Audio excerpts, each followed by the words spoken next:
संतपुर एक छोटा सा गांव, जहां ना बिजली ढंग से आती थी, ना मोबाइल नेटवर्क ठीक से पकड़ता था। लेकिन वहां की मिट्टी में कुछ अलग था। बूढ़े पीपल के नीचे बैठकर बुजुर्ग कहानियां सुनाया करते। गांव की हवा में अपनापन था, रिश्ता था और एक दूसरे के लिए वक्त था। उसी गांव में रहता था नीलेश, एक 14 साल का लड़का। माँ बाप खेतों में मेहनत करते थे और घर के एक कोने में एक बूढ़ी अम्मा, नीलेश की दादी, अपना आखिरी समय काट रही थी। कमर झुकी हुई, घुटनों में दर्द, आंखें धुंधली और हाथ कांपते थे। चलने के लिए सहारे की जरूरत थी। नीलेश को दादी से कोई खास लगाव नहीं था।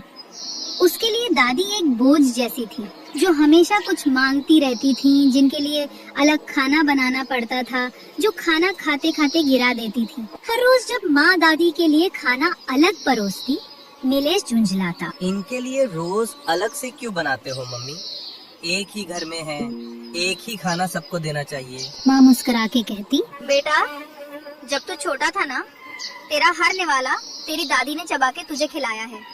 वो हमें नहीं बताएंगी, लेकिन हमने देखा है। नीलेश को ये बातें भारी लगती। वो मानता नहीं था कि किसी की बुरी हालत में सेवा करना कोई काम है। उसे लगता पढ़ाई और अपना टाइम ज्यादा जरूरी है। एक दिन दादी के हाथ से खाना गिर गया।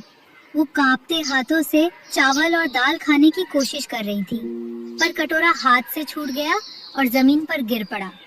नीलेश गुस्से में बड़बड़ाया, अब रोज यही होगा? एक काम करो माँ, इन्हें लोहे का या लकड़ी का कोई कटोरा दे दो, ताकि कम से कम टूटे तो ना। अगले दिन नीलेश मिट्टी से कुछ बना रहा था। पिता खेत से लौटे तो देखा कि बेटा आंगन में बैठा है और मिट्टी को एक गोल आकार दे रहा है। पिता ने पूछा, क्या बना रहा है बेटा? नीलेश बोला, आपके लिए कटोरा बना रहा हूँ। जब आप बूढ़े हो जाओगे ना, तो आपको उसी में खाना दूंगा, ताकि अगर गिर भी जाए तो टूटे न। पिता चुप हो गए। उन्होंने कुछ नहीं कहा, लेकिन उनकी आंखें नीलेश की मासूमियत और निर्दयता के बीच हंसी कांप रही थी। उसी रात नीलेश की माँ बीमार हो गई। बुखार इतना तेज कि वो बिस्तर से उठ भी नहीं पा रही थी। पिता खेत के काम में लगे थे और नीलेश को पहली बार घर के सारे काम करने पड़े। पानी भरना, चूल्हा जलाना, खाना बनाना, सब कुछ। दादी को उस दिन बहुत भूख लगी थी।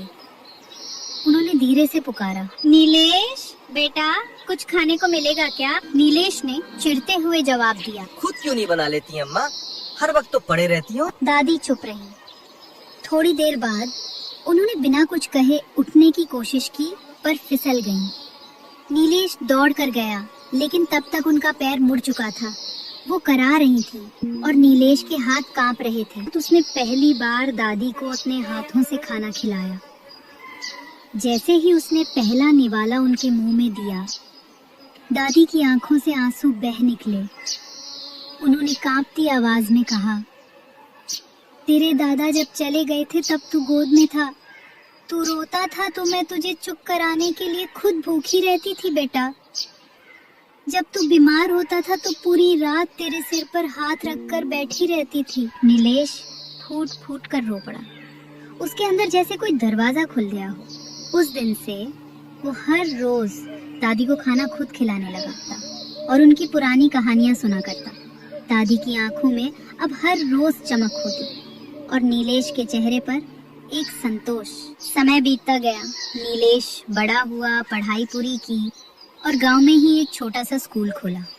गांव के बच्चों को पढ़ाने लगा और बुजुर्गों के लिए एक सेवा घर बनाया, जहां कोई बूढ़ा अकेला महसूस ना करे।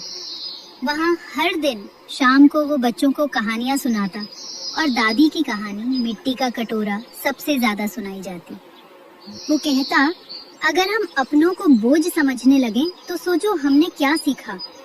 जो हमें बोलना सिखाए, चलना सिखाए, हमें उनके चलने की लाचारी पर गुस्सा आए, तो क्या हम इंसान कहलाने लायक हैं? जिस दिन नीलेश ने दादी के मुंह में पहला निवाला डाला था, उसी दिन उसके भीतर का इंसान जागा था और उसी दिन से वो आदमी नहीं, बेटा बना।